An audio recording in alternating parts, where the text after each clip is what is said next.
বেরিয়ে যাও বাড়ি থেকে। আমাকে এবারের মতন ক্ষমা করে দাও, আমি মন দিয়ে সংসার করব। মনে থাকবে তো? মা যদি আর তোমার নামে কোনো অভিযোগ করেছে তাহলে? আমি আর কোনো অভিযোগ করার সুযোগই দেব না। ঠিক আছে, ঘরে যাও।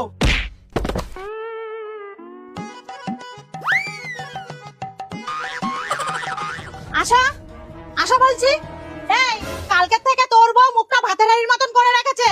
ভালো করে বুঝিয়ে দে যে এই বাড়িতে থাকতে হলে সবসময় হাসি খুশি আর আনন্দে থাকতে হবে। ঠিক আছে।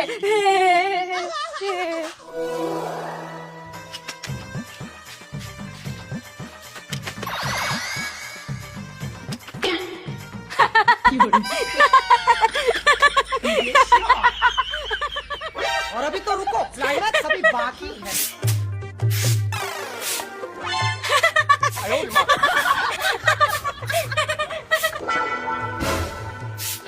আয় আয়, দেখ রান্না করে রান্না জায়গাটাও মুছা যায়নি। এইবার আয় আয়। দেখ রান্নাঘরে ভবিষ্যৎ অন্ধকার করে নিজের মুখে মেকআপের আলো জ্বালাচ্ছে। এই যে ওভেনটার অবস্থা দেখেছো? আরে যেটা দিয়ে রান্না করো খাও সেটাকেও মুখের মতো যত্ন করতে হয়।